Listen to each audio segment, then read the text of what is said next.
विस्फोरण रे कृत्रिम भूमिकंप थरिला गाँ छिटिकिला पत्थर छिंडिला विद्युत तार भयर क्षेत्र छाड़ी दौड़िले चाषी बिना पलिसभार खणी को अनुमति मिलिला केमिति सरपंच कहउचंती मो अजाणतरे मिलिछि सब अनुमति गाँ मध्य स्थायी क्रसर पाई चली चक्रांत सरकारी ठिका नाम लुट होउछि खणी।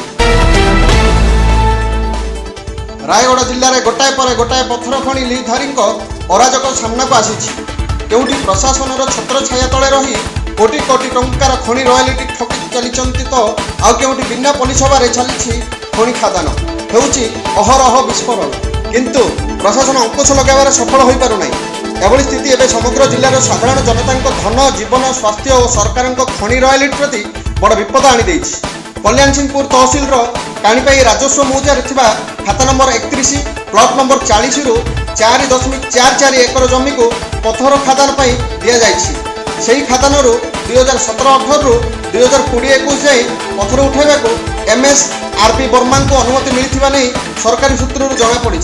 प्राय 3 वर्ष है चली पत्थर खादान सरपंच कहते पलिसभा न हो चली अबाध पत्थर खणी होउछि विस्फोरण किंतु तहसिल अभियोग कले कई शुणुना।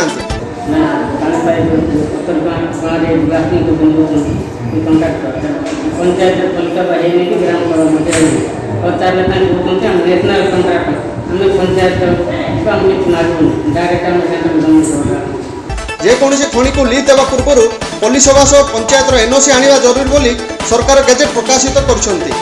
विस्फोरण पूर्व पंचायत कार्यालय को अवगत करने आवश्यक। खनिज द्रव्य उत्तोलन पर उद्दिष्ट पलिसभा नहीं सरकार कौन प्रकार कहल नीति अवलंबन करनथिबा जमापड़ी किंतु एठी बिना पलिसभार खणी खादान सह मिली विस्फोरण अनुमति नहीं तहसिलदार और थाना अधिकारी को पचारे आरक्षी अधीक्षक और जिलापाल पाखे अनुमति पत्र रही प्रकाश पाउछि।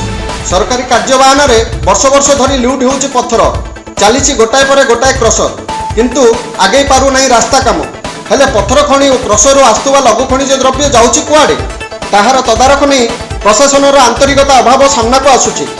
जनसाधारण उद्दिष्ट कोटी कोटी टंकार PMGSY रास्ता पत्थर बोझे टिप्पर चलने फल रास्ता एवं मरणाजंत पलटि रास्ता एवं चाष जमी प्राय 100 मीटर कम दूर में पत्थर खणी को अनुमति साधारण प्रति विपद आनी पहाड़ में विस्फोरण पूर्व समग्र अंचल जनसाधारण को डाकबाजी यंत्र और खबर कागज प्रसारण पंचायत कार्यालय को अवगत करने को सरकार नियम रही किंतु नियमर ऊर्ध्वर जाई होउछि विस्फोरण।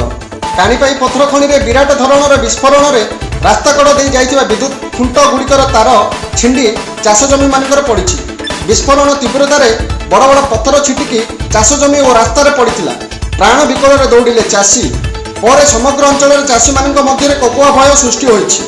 विद्युत तार छिंडिबा पर 2 दिन धरी स्थानीय अंचलवासी अंधार रही चाष जमी पत्थर पड़ी फसल नष्ट होउछि।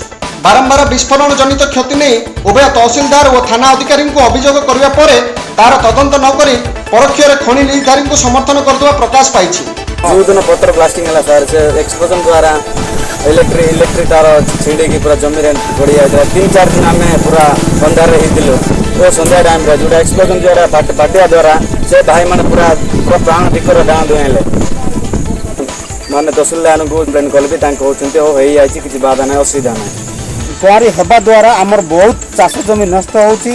RD रोड रे चक्रकलांग बेतकलांग पंजामजोड़ी झाकुड़ू काणीपाई ए 4-5टा गाँव लोक ए रास्ता रे आमे चालबुल होउछु।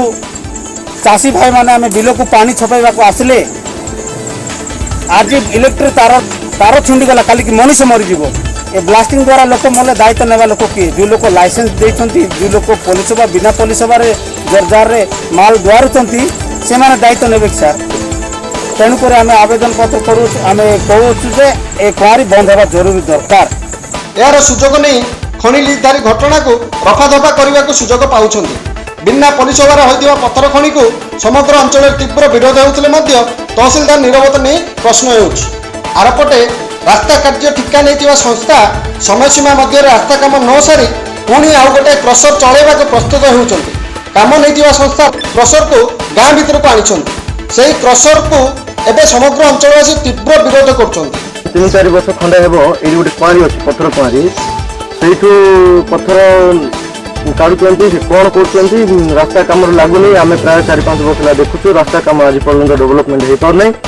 ଆଉ ଆମ ଗାଁରେ ଗୋଟେ ପଲ୍ଲୀ ସଭା ନାହିଁ କି ଗ୍ରାମ ସଭା ନାହିଁ, କୌଣସି ପ୍ରକାର ମିଟିଂ ନ ବସୁନୁ ତାଙ୍କ ମନ ଇଚ୍ଛା କାର୍ଯ୍ୟକଳାପ ଚଲେଇଛନ୍ତି। ଏଠି ଅବୈଧ ଭାବରେ କଚର କରୁଛନ୍ତି, କିନ୍ତୁ ରାସ୍ତା କାମ ଡେରି କରିକି ଏଥିରୁ ବହୁତ ଜିନିଷ ଚୋରାଚାଲାନ ଭାବେ ଆନ୍ଧ୍ରାକୁ ଏବଂ ବାହାର ରାଜ୍ୟକୁ ଚାଲାନ କରୁଛନ୍ତି।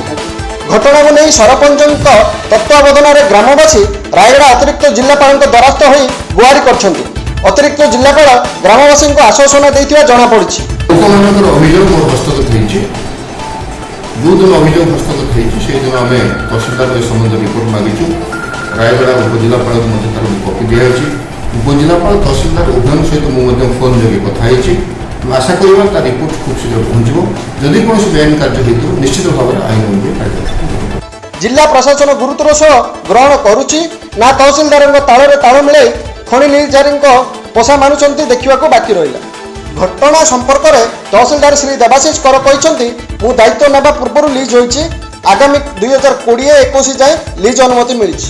କଲ୍ୟାଣସିଂହପୁର ତହସିଲରେ କାଣିପାଇ ପଥର ଖଣି ଲିଜ୍ ଏବଂ ବୈଧତା ନେଇ ସେହି ପଞ୍ଚାୟତର ସରପଞ୍ଚ ନିଜେ ପ୍ରଶ୍ନ ଉଠାଇଛନ୍ତି। ଯେତେବେଳେ ସ୍ଥାନୀୟ ସରପଞ୍ଚ ପ୍ରଶ୍ନ ଉଠାଇଛନ୍ତି ତାହେଲେ ବିସ୍ଫୋରଣ ପାଇଁ ଅନୁମତି ମିଳିଲା କେମିତି?